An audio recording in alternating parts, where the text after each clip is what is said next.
ന്യൂനപക്ഷത്തിനെ പ്രീണിപ്പിച്ച് ഭരണത്തിൽ നിലനിൽക്കുക, ഭരണത്തിൽ കയറുക, ഭരണശക്തി ഉപയോഗപ്പെടുത്തുക എന്ന ഒരു കലാപരിപാടി ഇന്ത്യയിലെ പ്രത്യേക സാഹചര്യത്തില് ഇവിടുത്തെ ജനാധിപത്യ കളിക്കാർക്ക് നടത്തേണ്ടി വന്നതിന്റെ ദുഷ്പരിണിതിയാണ് ഇന്ന് വലിയൊരു സമൂഹം അനുഭവിച്ചു കൊണ്ടിരിക്കുന്നത്.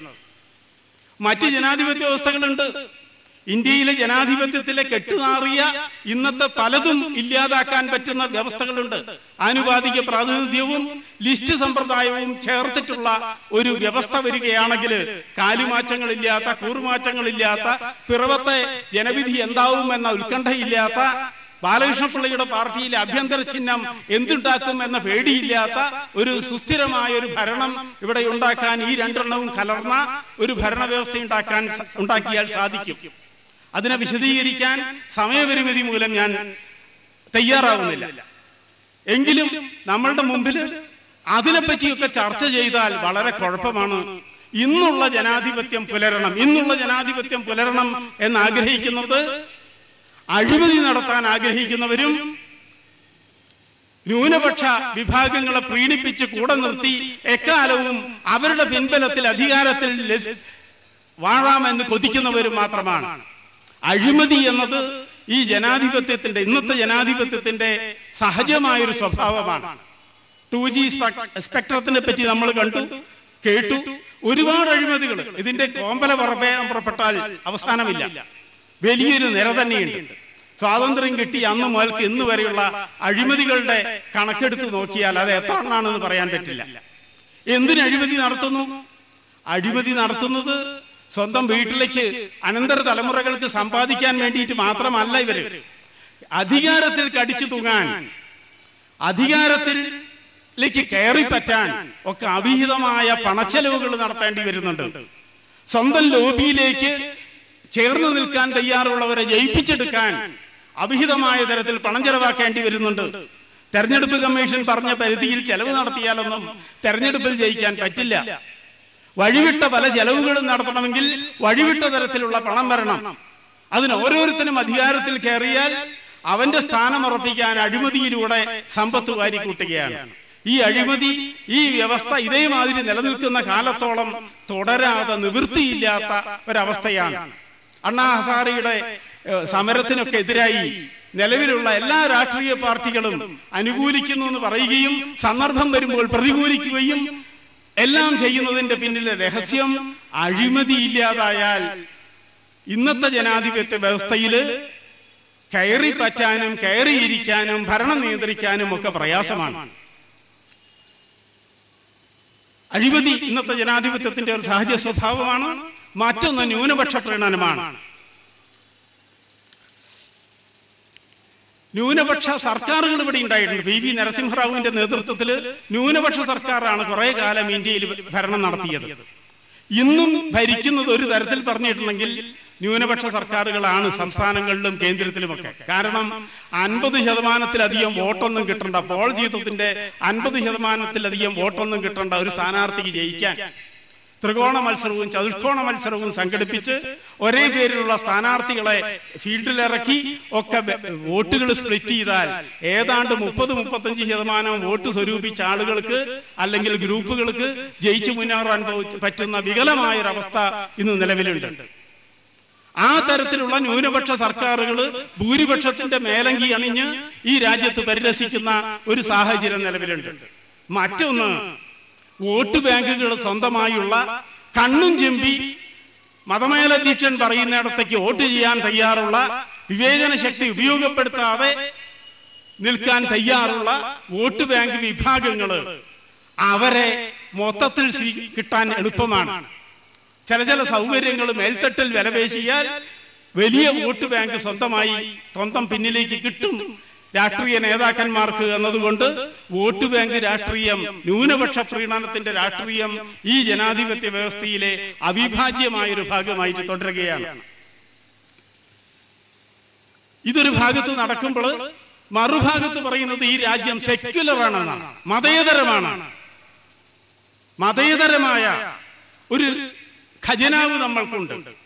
സംസ്ഥാനത്തിനായാലും കേന്ദ്രത്തിനായാലും ഉള്ള ഖജനാവ് മതേതര ഖജനാവാണ്.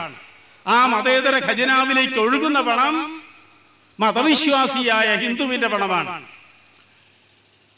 ഹിന്ദു ക്ഷേത്രങ്ങളിലെ വരുമാനമാണ്. ശബരിമല തീർത്ഥാടനം ഒരു പ്രാവശ്യം ശോഷിച്ചു പോയാൽ കേരളത്തിലെ ഗവൺമെന്റ് ഉദ്യോഗസ്ഥന്മാർക്ക് ശമ്പളം കിട്ടാത്ത അവസ്ഥ വരും. പെൻഷൻകാർക്ക് പെൻഷൻ മുടങ്ങുന്ന അവസ്ഥ വരും.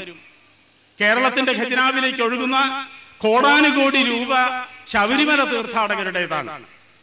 ഇന്നലെ സ്വാഗതം പറഞ്ഞ മാന്യ വ്യക്തി ഇവിടെ സൂചിപ്പിക്കുകയുണ്ടായി, വാവർ നടയിലെ വരുമാനം വഖഫ് ബോർഡിന് പോകുമ്പോൾ ശബരിമലയിലെ തിരുനടയിലെ വരുമാനം സർക്കാരിന്റെ സെക്യുലർ ഖജനാവിലേക്ക് പോകുന്നു. കേന്ദ്രത്തിലായാലും സ്ഥിതി ഇതാണ്. ഈ തരത്തിൽ സെക്യുലർ ഖജനാവിലേക്ക് വന്നു വീഴുന്ന ഈശ്വര വിശ്വാസിയുടെ പണം ഉപയോഗിച്ച് ഹൈന്ദവേതര ശക്തികൾ ഗ്രൂപ്പുകൾക്ക് പല സൗകര്യങ്ങളും ചെയ്തു കൊടുക്കുന്നു. ഹജ്ജ് സബ്സിഡി, അതേപോലെ മുള്ളാമുക്രി പെൻഷൻ, അറബി അധ്യാപക പെൻഷൻ, ഇങ്ങനെ പലതും. ഈ തരത്തിൽ വഴിവിട്ട ഒരു മതപ്രീണനപരമായ ഒരു സാമ്പത്തിക ചെലവഴിക്കൽ പരിപാടി ഈ രാജ്യത്ത് നടന്നുകൊണ്ടിരിക്കുകയാണ്. ഹിന്ദുവിന്റെ ചെലവിലാണ് ന്യൂനപക്ഷ വിഭാഗങ്ങളെ പ്രീണിപ്പിക്കാനുള്ള ശ്രമം നടന്നുകൊണ്ടിരിക്കുന്നത്. വിഗ്രഹാരാധകരുടെ നടവരവ് സർക്കാർ ഖജനാവിലേക്ക് ചേരരുത്, അത് ഞങ്ങളുടെ മതനിഷ്ഠയ്ക്ക് വിരുദ്ധമാണ് എന്ന് ഏതെങ്കിലും ഹൈന്ദവേതര ശക്തികള് ഗ്രൂപ്പുകള് പറയുന്നുണ്ടോ, പ്രസ്താവിച്ചിട്ടുണ്ടോ? വെറുതെ ഒരു പ്രസ്താവന എന്ന നിലയിലെങ്കിലും പറഞ്ഞിട്ടുണ്ടോ? നിങ്ങൾ കേട്ടിട്ടുണ്ടോ? നമ്മളിവിടെ അടുത്ത കാലത്ത് ഒരു സിനിമ ഇറങ്ങി, ആദാമിന്റെ മകൻ അബു. സലീം കുമാറിന് അവാർഡ് കിട്ടിയ സിനിമയാണ്. ഞാനത് കണ്ടു. നിങ്ങളിൽ ചിലരെങ്കിലും കണ്ടിട്ടുണ്ടാവും. അത് കണ്ടപ്പോഴാണ് അറിഞ്ഞത്, ഹജ്ജിന് പോവാൻ വേണ്ടി സ്വരൂപിക്കപ്പെടുന്ന പണം എത്ര പവിത്രമായ രീതിയിലാണ് സ്വരൂപിക്കപ്പെടേണ്ടത്. ഈ അബുവിന്റെ സുഹൃത്തായ ഒരു ഹിന്ദു, അയാൾക്ക് പിരിഞ്ഞപ്പോ കിട്ടിയ പണം കൊണ്ടുപോയി കൊടുക്കുന്നുണ്ട്. നിങ്ങൾ ഹജ്ജിന് പോയിക്കോളൂ, നിങ്ങളുടെ പണത്തിന് ബുദ്ധിമുട്ട് വേണ്ട, ഞാൻ തരാന്ന് പറഞ്ഞു. നെടുമുടി വേണുവാണ് ആ കഥാപാത്രത്തിനെ അവതരിപ്പിച്ചത്. അബു പറയുകയാണ്, അയ്യോ പാടില്ല, ഞങ്ങളെ മതപ്രകാരം അങ്ങനെ നിങ്ങളുടെ അടുത്തുനിന്ന് അങ്ങനെ പണം വാങ്ങിയിട്ട് പോകാൻ വയ്യ. വേറൊരു ക്രിസ്ത്യൻ സുഹൃത്ത് ആ സിനിമയില് അബുവിന്റെ വീട്ടിലെ പഴയ പൊത്തായ പ്ലാവ് വിലക്ക് വാങ്ങുകയാണ്. വിലക്ക് വാങ്ങുന്നത് പ്ലാവിന്റെ വില, പ്ലാവ് കിട്ടാൻ വേണ്ടിയിട്ടല്ല, എന്തെങ്കിലും ഒന്ന് വാങ്ങി എന്ന് വിചാരിച്ചിട്ട് ഈ അബുവിന് പണം സഹായിക്കാച്ചിട്ടാണ്.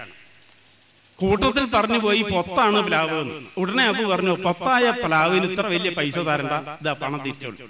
ഇത്ര നിഷ്കർഷ പുലർത്തുന്ന ഒരു വ്യവസ്ഥ നിലനിൽക്കെ അതൊരു ഭാഗത്ത് ഉയർത്തി കാണിക്കപ്പെട്ടിരിക്കുക വളരെ നല്ല വ്യവസ്ഥയാണ്. ഈ തരത്തിൽ ഹൈന്ദവേതരമായ വിഭാഗങ്ങൾ സ്റ്റേറ്റ്മെന്റ് ഇറക്കാത്തതും പറയാത്തതും. ഹൈന്ദവമായ പണം ഒഴുകിയെത്തുന്ന ഖജനാവ് പാടില്ലാത്തതാണ്. ഖജനാവിലേക്ക് അത് വേണ്ട. ക്ഷേത്ര സ്വത്തുകൾ കൈകാര്യം ചെയ്യുന്ന മന്ത്രിസഭയിൽ ഞങ്ങൾ ചേരില്ല എന്ന് ഏതെങ്കിലും ഹൈന്ദവേതര വിഭാഗങ്ങൾ പറയാറുണ്ടോ? ഇല്ല. കാര്യം വരുമ്പോ ഇതൊക്കെ ആവാം. ഒലക്ക വീണ് ചത്ത കോഴീന്റെ ചാറ് ആദ്യം കൂട്ട, കഷ്ണം പിന്നെയും കൂട്ട. അതിന് വിരോധമൊന്നുമില്ല, ഒന്ന് കണ്ണീമ്പി കളഞ്ഞാൽ മതി. ഈ ഹിന്ദുവിനെ തിന്നുന്ന പ്രക്രിയ, ഹിന്ദുവിനെ തിന്ന് ഹൈന്ദവേതര ശക്തികള് ചീർത്തു വലുതാവുന്ന ഈ പ്രക്രിയ ഒരു പുതിയ എപ്പിസോഡ് ഞാൻ കഴിഞ്ഞ ഡിസംബർ 24-ാം തീയതി പുതുതായി ആരംഭിക്കപ്പെട്ട ഒരു TV ചാനലിൽ കാണുണ്ടായി. അതില് ഒരു ഭാര്യാഭർത്താക്കന്മാര്, 5 മക്കളുള്ള ഭാര്യാഭർത്താക്കന്മാരാണ്. അതില് ഭർത്താവ് എന്നോട് ചോദിക്കുകയാണ്, ആങ്കർ, ഈ കുട്ടികൾ 5 മതിയെന്ന് നിശ്ചയിച്ചിട്ടുണ്ടോ? ആവുന്നിടത്തോളം. അയാൾക്ക് 10-30 വയസ്സായിട്ടുള്ളൂ. എനിക്ക് ഇനിയും പ്രായം, യൗവനം നിലനിൽക്കുന്നുണ്ട്, ഇനിയും ധാരാളം കുട്ടികൾ ഉണ്ടാവും.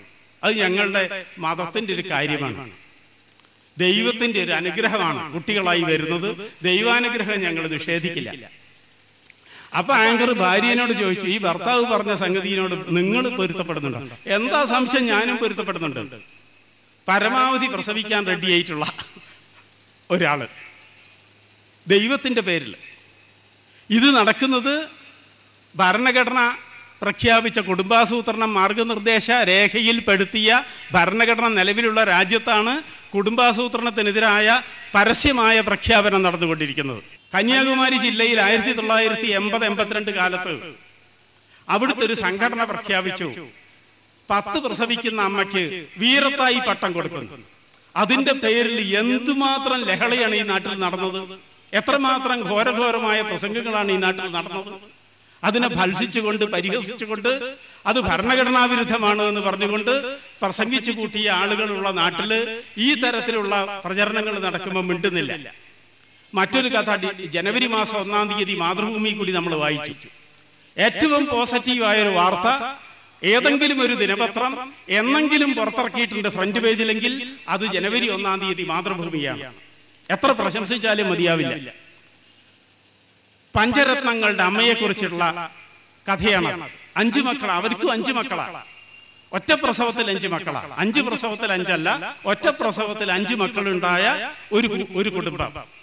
ആ കുടുംബത്തിന്റെ ജീവിത വ്യഥയില് കുട്ടികൾ 7-ാം ക്ലാസ്സിൽ പഠിക്കുമ്പോൾ അച്ഛൻ ആത്മഹത്യ ചെയ്തു.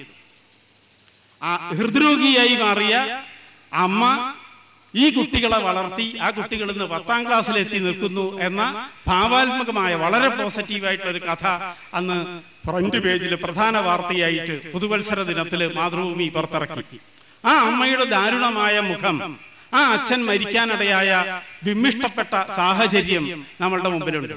മറുഭാഗത്ത് ചാനലിലെ ആള് വളരെ ധൈര്യത്തോടു കൂടി അയാൾക്ക് ഈ മക്കളെ പോറ്റാൻ കുടുംബം നടത്താനുള്ള പണം വേറെ സോഴ്സ് കൂടി സുഭിക്ഷമായി കിട്ടുന്നുണ്ടാവണം.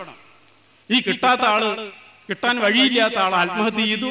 കിട്ടാൻ വഴിയില്ലാത്ത അമ്മ ഗുരുവായൂരപ്പനെ പ്രാർത്ഥിച്ചുകൊണ്ട് കുട്ടികളെ വളർത്തിക്കൊണ്ടിരിക്കുന്നു. രണ്ടും അടുത്തടുത്ത ദിവസങ്ങളിൽ നടന്ന കഥയാണ്. ഒന്ന് 24-ാം തീയതി, ഒന്ന് ജനുവരി 1-ാം തീയതി. 6 ദിവസത്തെ വ്യത്യാസത്തിൽ കേരളം കണ്ട കാഴ്ചയാണ്.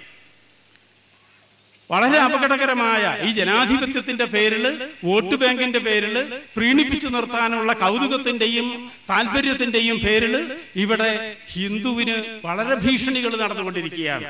2006 മുതൽ 2009 വരെയുള്ള ലവ് ജിഹാദ് കണക്കനുസരിച്ചിട്ട് കാസർഗോഡ് ജില്ലയിൽ നിന്ന് 586, മലപ്പുറം ജില്ലയിൽ നിന്ന് 412, കോഴിക്കോട് ജില്ലയിൽ നിന്ന് 364, കണ്ണൂർ ജില്ലയിൽ നിന്ന് 312 യുവതികള്, പെൺകുട്ടികൾ കാണാതായതിന്റെ പട്ടിക ഞാൻ വായിക്കുകയുണ്ടായി. മറ്റു ജില്ലകളിലെ ഇതുണ്ട്. ഏറ്റവും കൂടുതലുള്ള 4 ജില്ലകളുടെ പേര് ഞാൻ പറഞ്ഞത് മാത്രമേ ഉള്ളൂ. എണ്ണം കൂട്ടാനുള്ള തൃഷ്ണ, എണ്ണം കൂട്ടേണ്ടി വരുന്നത് ജനാധിപത്യത്തിൽ പിടിച്ചു നിൽക്കാനാണ്, അധികാരം കിട്ടാൻ വേണ്ടിയിട്ടാണ്. അങ്ങനെ എണ്ണം പാലിക്കാൻ വേണ്ടിയിട്ടുള്ള കിടമത്സരങ്ങള് ന്യൂനപക്ഷ വിഭാഗങ്ങൾ നടത്തുമ്പോൾ ഭൂരിപക്ഷ വിഭാഗത്തിനെ പലതാക്കി മാറ്റാനുള്ള ശ്രമങ്ങളാണ് നടന്നുകൊണ്ടിരിക്കുന്നത്. ഭൂരിപക്ഷ വിഭാഗത്തിന് ഹിന്ദുക്കൾക്ക് വേണ്ടി ഹിന്ദുക്കളുടെ ആചാര്യന്മാരുടെ പേരിൽ നടക്കുന്ന സ്ഥാപനങ്ങളെ അപകീർത്തിപ്പെടുത്താനുള്ള പരിപാടികൾ നടക്കുന്നു. അമൃത ആസ്പത്രിയിലെ നേഴ്സ് സമരം മറ്റേതൊരു ആസ്പത്രിയിലെ നേഴ്സുമാർക്കും കിട്ടുന്നതിനേക്കാളേറെ ശമ്പളം നേഴ്സുമാർക്ക് കൊടുക്കുന്ന സ്ഥാപനമാണ് അത് എന്ന് ഞാൻ അന്വേഷിച്ചപ്പോൾ മനസ്സിലായി. കോഴിക്കോട്ട് ഒരു നേഴ്സിംഗ് ട്രെയിനിക്ക് 2000 രൂപ കിട്ടുമ്പോൾ അമൃതയിൽ 4000 രൂപ കിട്ടുന്നുണ്ട്. ഈ തരത്തിൽ കിട്ടുന്ന ആ സ്ഥാപനത്തില് ചില നിക്ഷിപ്ത താല്പര്യക്കാര് കാണിച്ചു കൂട്ടിയ ദൗർഭാഗ്യകരമായ ഒരു സംഭവത്തിന്റെ പേരില് ഈ ഫേസ്ബുക്കുകളിലൊക്കെ നടന്ന, ഇപ്പോഴും നടന്നുകൊണ്ടിരിക്കുന്ന പ്രചരണം എന്താണ്? വായിച്ചാൽ അറയ്ക്കും. അത്ര അറപ്പേറിയ തരത്തിലാണ് ആ അമ്മയെ അപഹസിച്ചു കൊണ്ടിരിക്കുന്നത്. ഇവിടെ പറയാൻ പറ്റില്ല. അത്തരത്തിലുള്ള വാക്കുകൾ ഉപയോഗിച്ചിട്ട് ഒരു തൊഴിൽ സമരം, ദൗർഭാഗ്യകരമായ ഗതിവിഗതികൾ അതിനുണ്ടായി എന്ന് സമ്മതിക്കാം. എന്നാൽ പോലും അതിൽ വേണ്ട നടപടികൾ എടുത്തു, കുറ്റക്കാരെ ശിക്ഷിക്കാൻ വ്യവസ്ഥയുണ്ടായി. എല്ലാം നടന്നു കഴിഞ്ഞിട്ടും അതൊന്നും ജനങ്ങളെ അറിയിക്കാതെ ഇന്നും അതിന്റെ പേരിൽ അമ്മയെ ആക്ഷേപിക്കുന്ന, അമൃതാനന്ദമയി മിഷനെ ആക്ഷേപിക്കുന്ന ഒരു പ്രവണത മത്സരിച്ച് നടത്തുന്നു. അതിൽ പോസ്റ്റ് ചെയ്ത ആളുകളുടെ പേര് നോക്കിയാൽ അത് ആരാണെന്ന് മനസ്സിലാവും.